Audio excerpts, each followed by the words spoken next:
بالضيوف القادمين من منطقة الرمس. فريق الرمس صالح الطنيجي إداري فريق نادي الرمس جايين بطموح تعديل مركز، جايين بطموح 3 نقاط فقط، تعادل، ما تهمكم أي نتيجة؟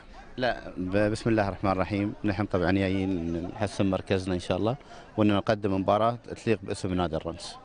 يمكن الواحد يسأل يقول الرمس في السنوات السابقة ممكن كان يعمل بعض الفارق في تحصيل مراكز الفرق الأخرى، يعثر فريق متصدر، يشكك في معنويات فريق آخر خاصة في الدقائق الأولى. هل ما زال الرمس على ما هو عليه؟ والله نتمنى ان شاء الله ان اليوم نقدم ان شاء الله مباراه طيبه، وان شاء الله ان تكون الامور طيبه ان شاء الله. أبرز أسلحتكم اليوم اللي تواجهون فيها فريق الفجيرة، خاصة فريق الفجيرة يملك ثاني أقوى خط هجوم. ان شاء الله اليوم يعني على خطه المدرب اللي لاعب فيها اليوم ان شاء الله ان نسكر المنافذ ونطلع ان شاء الله بصوره طيبه ان شاء الله. أتمنى لكم التوفيق، وأتمنى فريق الرمس إن شاء الله يقدم مباراة تليق بسمعة النادي. ان شاء الله ان شاء الله. شكرا. إذا هكذا كان تصريح إداري الفريق صالح الطنيجي. أما الطرف الآخر الفريق الذي يتطلع للمثلث الذهبي حميد سالمين مدير فريق نادي الفجيرة. يمكن كثير من الناس أو الشارع الفجراوي محتاجين النقاط خلال المسيرة القادمة، خاصة إذا ما تحدثنا عن 4 أسابيع فقط تفصلنا عن نهاية الدوري. يمكن دوري الدرجة الأولى أو دوري المحترفين انتهى، لكن يبقى الفريق الفجراوي يتطلع للوصول والعودة مرة أخرى إلى دوري المحترفين. بسم الله الرحمن الرحيم. أول أحب أمسي عليكم ومسي على الكباتن في الاستوديو. بالطبع مثل ما قلت أنت، المرحلة هذه المرحلة جدا مهمة وجدا حساسة. احنا كنادي الفجيرة يعني عدتنا لهذه المرحلة. احنا اليوم هذه مباراتنا مع الرمس بالطبع مباراة حاسبين لها 1000 حساب، محترمين الخصم جدا جدا الاحترام يعني، وان شاء الله نطلع ب3 نقاط ونستعد للمباريات الاخرى. كابتن حميد، حدثني تحت الهواء قلت لي هاي مباراة صعبة، يمكن اصعب من المباراة القادمة اللي تجمعكم مع فريق دبل الفجيرة اللي يناصفكم المقدمة بالنسبة لدوري الدرجة الأولى، لكن شو صعوبة المباراة اليوم؟ وين تكمن صعوبة المباراة؟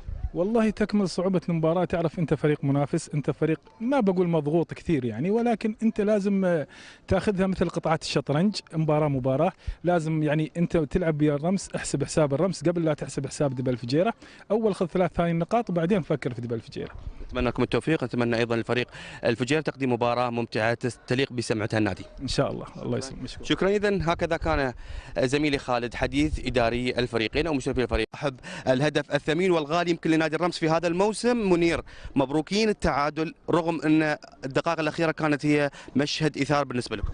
والله احنا ما كان عندنا شيء نخسره، احنا جينا هنا ناخذ، لو اخذ النقطة يعني بالنسبة لنا كان فوز يعني، والحمد لله فريق الفجيرة فريق قوي، والحمد لله الشباب بتوعنا يعني لين الدقائق الأخيرة ما استسلموا واخذنا نقطة الحمد لله. يمكن هو عدم وجود الضغط عليكم هو ما جعل يتنفس يمكن الرمس الدقائق الأخيرة، لكن شو هو السر في الدقائق الأخيرة؟ خاصة معظم اللاعبين كانوا منهكين في فريق الرمس، لكن الخط الهجوم ما زال يمارس هوايته في تضييع الفرص إلى أن حققتوا الهدف الفوز. شو السر منير بالنسبة لكم أنتم في اللاعبين؟ شو كلمة السر؟ والله احنا كلمة السر هي احنا ما نخسر شيء زي ما قلت، احنا جايين هنا نلعب ولعبنا الأهم حاجة زي ما قلت كان في تعب وايد، اللياقة البدنية مو وايد زينة، بس الحمد لله ما استسلمنا والمهاجمين أدوا عليهم والحمد لله للفريق الرمس. إذا مبروكين النقطة من ملعب الفجيرة، الملعب الصعب.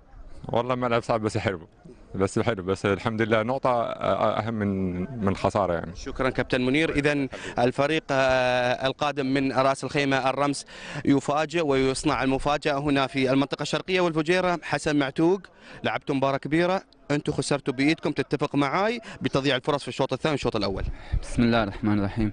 أكيد بتفق معك. نحن يمكن روحنا المباراة من إيدنا، كانت مباراة سهلة علينا، إنما هيدا درس بالفوتبول واحد بيتعلم منه. نحن بعدنا بالمنافسة، هلا لازم نفكر بالمباريات الجاية، لازم ننسى هاي المباراة مع إنه مباراة صعبة تنتسى، انما بدنا نطلع معنا مجال، عندنا 4 مباريات لازم نطلع من هذه الاجواء هلا. والاصعب يمكن مباراة دبل الفجيرة هي راح تكون الاصعب بالنسبة للفجيرة، خاصة اليوم راح تقابلون فريق قوي ينافسكم وانتم بمعنويات يمكن الخسارة امام الرمس. بالنسبة للخسارة هي تعادل، لكن خسارة النقاط هي الاثمن كانت اليوم. اكيد مباراتنا مع دبا حتكون حنلعب للفوز فيها، ما عندنا مجال الا الفوز لحتى نضلنا بالمنافسة، والا اي نتيجة غير الفوز حتكون سلبية لنا. سؤالي الأخير حسن، استهترتوا بالفريق، أغراكم 3 أهداف اللي فارق الهدفين أغراكم بحيث أن الرمز تقدم عليكم حتى وصل وهدد مرماكم أكثر من مرة. ما بعتقد استهترنا، إنما يمكن وقت ما كنا 3-1 كان لازم نسجل. هيدا اللي فرق معنا، وسيناريو مباراة غريب يعني ما بيصير إلا بكل 100 مباراة. أتمنى لكم التوفيق حسن، شكرا. إذا